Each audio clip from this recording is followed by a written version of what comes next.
ہمیں نہ نبی پاک علیہ السلام نے یہ سمجھایا ہے کہ اپنی زندگی میں طے کر لو کہ ہوگا وہ جو اللہ چاہے گا، ہوگا وہ جو رب چاہے گا۔ ہم نا بہت زیادہ پریشان۔ مجھے ایک بات بتائیں، آپ اتنے سارے لوگوں کو آج کل کالا جادو ہے، اتنے سارے لوگوں سے فلانا جلتا ہے، اتنے سارے لوگ ہیں جن سے محلے والے حسد کرتے ہیں، اتنے سارے لوگ ہیں جو کہتے ہیں جی بس رشتہ دار لے گئے، اور خواتین میں تو یہ مسئلہ اللہ ماشاءاللہ بہت ہی زیادہ ہے۔ وہ کہتی ہیں فلانی نے جادو کر دیا تو تباہی ہو گئی۔ میں کئی دفعہ سوچتا ہوں کہ یہ بتائیں یہ ہو سکتا صحیح ہے؟ میری طرف دیکھو، یہ ہو سکتا ہے رزق میرے حصے کا ہو چلا پڑوسیوں کے گھر جائے؟ ہوتا ہے ایسا؟ یہ کس طرح کی بات ہم کرتے ہیں؟ جادو کے اثرات ہوتے ہیں، لیکن اتنا زیادہ اپنے آپ کو کمزور کر بیٹھنا، ہر وقت سانپوں سے ڈرنے والا رسیوں سے بھی ڈرنے لگ جائے، کچی اور کمزور باتیں کرنا، اور کئی دفعہ ایسے غلط رستے اختیار کرنا جو بالکل مسلمان کو زیبا نہیں۔ یہ حدیث پاک دل کی تختی پہ لکھ لینا۔ حضرت عبداللہ ابن عباس رضی اللہ تعالیٰ عنہ فرماتے ہیں میرے رسول پاک علیہ السلام نے مجھے دو باتیں ارشاد فرمائی اور فرمایا عبداللہ ان کو تھام لینا، زندگی تمہاری مضبوط ہو جائے گی۔ یہ دیکھو یہ چیزیں سکون والی ہیں۔ حضور نے فرمایا عبداللہ ساری دنیا مل کے، اس سے مراد دنیا سے مراد دنیا دار ہے، اللہ والے نہیں، فرمایا ساری دنیا مل کے تمہارا کچھ بگاڑنا چاہے تو بگاڑ نہیں سکتی جب تک رب نہ چاہے۔ کیا کر لیں گی دشمنوں کی چالیں؟ کیا کیا ہو جائے گا؟ مثلا مجھے دشمنوں نہ چھیڑو میرا ہے کوئی جہاں میں۔ اتنی جلدی پریشان ہو جانا، ایک منٹ کے اندر ڈسٹرب ہو جانا، یہ کیا بات ہے؟ مومن بھی کبھی ایسے کرتا ہے؟ حضور نے فرمایا اگر ساری دنیا مل کے تیرا کچھ بگاڑنا چاہے نہیں بگاڑ سکتی جب تک رب نہ چاہے، اور فرمایا ساری دنیا مل کے تیرا کچھ سنوارنا چاہے سنوار نہیں سکتی جب تک رب نہ چاہے۔ تو پھر بندوں کی طرف زیادہ دیکھنا چاہیے یا سجدے زیادہ پکے کرنے چاہیے؟ پھر سیاست زیادہ تیز کرنی چاہیے یا تہجد پر زیادہ توجہ دینی چاہیے؟ پھر زیادہ لوگوں کو اپنے طرف قائل کرنے کی کوشش کرنی چاہیے یا مالک کو زیادہ راضی کرنا چاہیے؟ ہم نے کس طرح کے رستے اختیار کر لیے، کس طرح کی سوچی؟ توکل والی زندگی سکون والی، توکل والی زندگی سکون والی۔ بے صبری بے سکونی کو کہتے ہیں، گھبرا جانا، پریشان ہو جانا، کنفیوز ہو جانا، کبھی کوئی فیصلہ ہی نہ کر سکنا، سویرے کچھ کہنا، شام کو کچھ کہنا، رات کو کچھ کہنا، یہ بے سکونی والی زندگی ہے۔ رسول پاک صلی اللہ علیہ وسلم نے مضبوط باتیں بیان کی، مضبوط۔ حضور نے ہمارا تعلق اللہ سے جوڑا، ہمیں حکم دیا کہ سویرے تم نے نا محنت کے لیے نکلنا ہے، لیکن ٹینشن نہیں لینی، محنت کرنی ہے۔ فرمایا نکلنا ضرور، گھر میں نکمے بن کے نہ بیٹھنا، نکلنا ضرور۔ فرمایا تم سویرے نکل جانا، رب تمہیں اسی طرح روزی دے گا جس طرح وہ پرندوں کو عطا کر دیتا ہے۔ شارحین حدیث کہتے ہیں پرندے کو جب وہ سویرے نکلتا ہے تو اس نے کون سی فیکٹری میں جانا ہوتا ہے اسے پتا ہوتا ہے، کس دفتر میں بیٹھنا پتا ہوتا ہے، وہ نکلتا ہے نا رب پہ بھروسہ کر کے، نہ فیکٹری کا پتا، نہ کاروبار کا پتا، نہ دفتر کا پتا، نہ ملازمت کا پتا، نکلا تو ہے نا۔ اٹھ باندھ کمر کیوں ڈرتا ہے، پھر دیکھ خدا کیا کرتا ہے۔ اقبال اپنے بیٹے سے کہنے لگے دیار عشق میں اپنا مقام پیدا کر، تو نیا زمانہ نئے صبح و شام پیدا کر،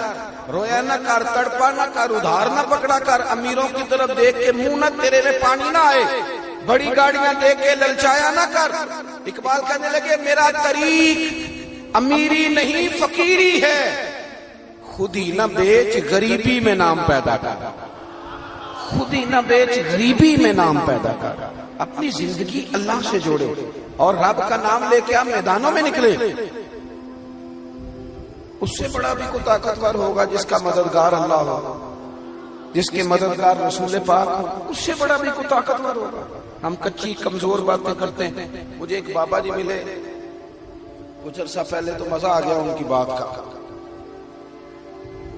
ان سے میں نے کہا کہ ماشاءاللہ آپ کے 4-5 بچے ہیں۔ وہ بعض بزرگوں کو میں نے دیکھا ہے وہ پریشان ہو جاتے ہیں، بچہ بات نہیں مانتا، میں تو روگی ہو گیا ہوں، دکھی، رو پڑ پڑے بات سناتے ہیں۔ ایک بزرگ مجھے ملے دیسی سے، سادے سے، میں کہا بابا جی خیر ہے بال بچے دی سناؤ کچھ تابے داری کرتے نے میرے علاقے کے تھے پرانے جاننے والے اور موٹی سی بات کی کہنے لگے پترا میں نہ کدی بندیاں دی ٹینشن نہیں لئی تابے داری کرن گے تے اللہ اجر دے گا نہ کرن گے تے جو ساڑے نال کرن گے ادوں بعد پا لین گے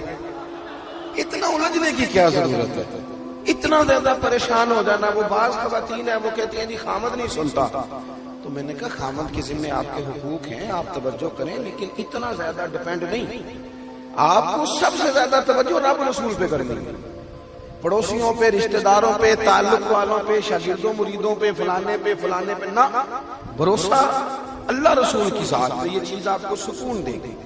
دوسری بات آپ حضرات کی خدمت میں عرض کرنی ہے نا امیدی بے سکونی پیدا کرتی ہے نا امیدی اور جن لوگوں کا رب کی رحمت پر پورا بھروسہ ہونا وہ بے سکون نہیں ہوتے قرآن مجید میں آیت ہے نا الا بذکر اللہ تطمئن القلوب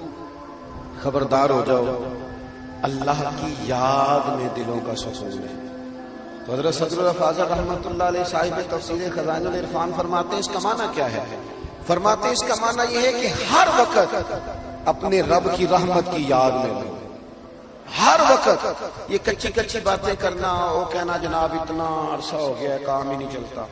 یہ چیز آپ کو ڈسٹرب کرے گی آپ پریشان ہو جائیں گے اور میں حضرت صاحب جس کام کو ہاتھ لگاتا ہوں پیچھے جاتا ہوں تو یہ چیز آپ کو کمزور کر دے گی بے چین کر دے گی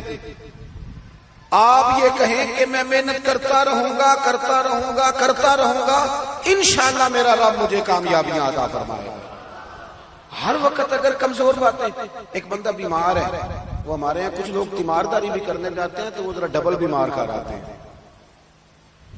ایک تو وہ جاتے ہی سب سے پہلے کہتے ہیں اوہو تسی تو بڑے کمزور ہو گئے چلے وہ بیچارہ پہلے بیمار تھا اور حال خراب کر دیا پھر دوسرا جو بھی تیمارداری کرنے جاتا ہے ناراض تو نہیں ہو جائیں گے آپ لوگ چلو میں ویسے بھی کدوں تہاڈی پہ گل کرنا میں تے ہورے کی دی پہ کرنا کچھ لوگ جاتے ہیں نا تیمارداری کرنے تو ایک نسخہ بھی ساتھ لے کے جاتے ہیں زبردستی کہتے ہیں میں کھاتا سی مینوں آرام آیا سی تم ہی کھا اور کچھ تو بنا کے لے آتے ہیں اور کئی تو ایسے ہوتے کہتے ہیں لاؤ پانی کے گلاس ایک خوراک کھاؤ میرے سامنے او بھائی آپ مہربانی کریں آپ جب تک کسی شعبے کے اندر مہارت نہیں رکھتے اتنی دیر تک آپ اس طرح کے کام نہ کریں آپ کبھی ڈاکٹر کے پاس دوائی لینے جاتے ہیں تو وہ سب سے پہلے نا ایک کونے پہ لکھتا ہے کہ آپ کو شوگر تو نہیں آپ کو بلڈ پریشر تو نہیں پھر وہ دیکھتا ہے کہ آپ کسی اور مرض میں مبتلا تو نہیں اس حساب سے وہ نسخہ بناتا ہے تاکہ کسی جگہ کوئی چیز ایسا اثر نہ ڈال جائے جو تکلیف کا باعث اور جو نسخہ لے کے آیا اس نے کوئی شے بھی نہیں پوچھی وہ بس یہی بتایا جاتا ہے کہ میں نے کھایا تھا